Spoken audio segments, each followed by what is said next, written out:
Ito ay gagawin tong yung mga bubong dito sa taas, gagawin yan. Kaya binaklas muna, kaya walang alagang baboy.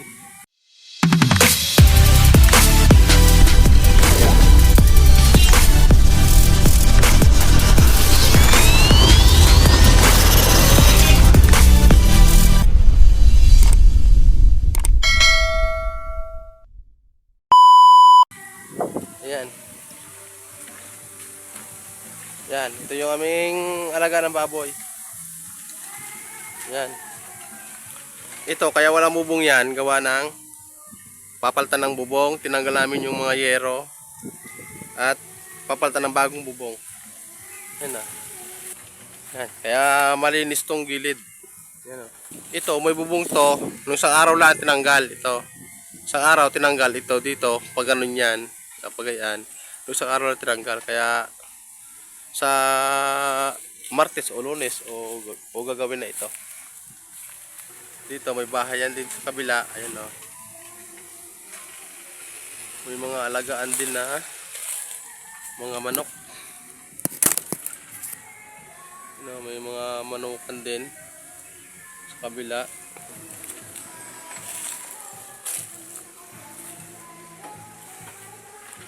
Ito bukod, tsaka ito bukod din.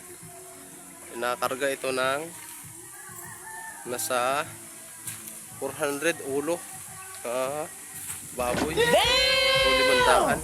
Kasi dito pala ang biik, dito biik din. Ito mga inahin to rito, dito biik pa rin. Yan, ito kabila din oh, kabilaan, isa dito isa doon. Ayan, madamo siya ngayon. Ayan, madamo kasi gawa ng bubong. Aayusin yung bubong na ito. Yan, aayusin yan para mapaglagyan ng mga baboy. Makikita nyo pag nalagyan na namin ng baboy at pag naayos na yung mga bubong. Ito, tamo. Yan, yan, nililinis nila yung mga damo, mga basura, sinilaban na para malinis, para pag nagawa yung bubong, lalagyan ng baboy, ito, tsaka itong kabila, okay na. Para wala na siyang kalat. Ito, may mga yero pa dito, yung pinagtanggalan ng bubong. Dito tayo sa kabila. Ito, kabila. Ito, nakarga ito ng kahit 10, 15 baboy. Dito, ganun din dito. May mga yero. Ito, ganun din dito. Ang daming box niyan. Hanggang doon, oh. Puro biik ang nilagay namin dito. Dito, puro biik din.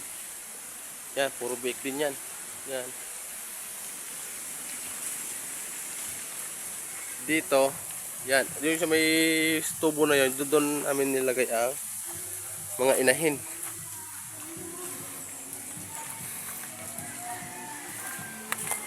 Dito.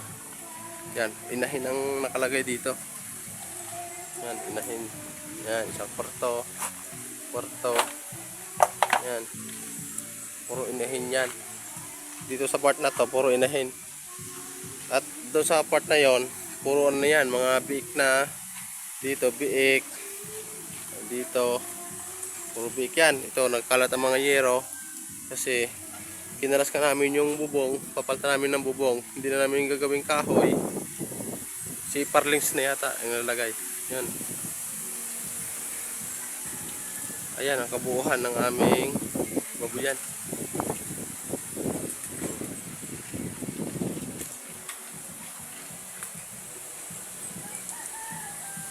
At ang gilid naman yan ay puro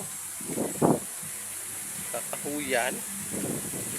At doon ang bahay. Yan.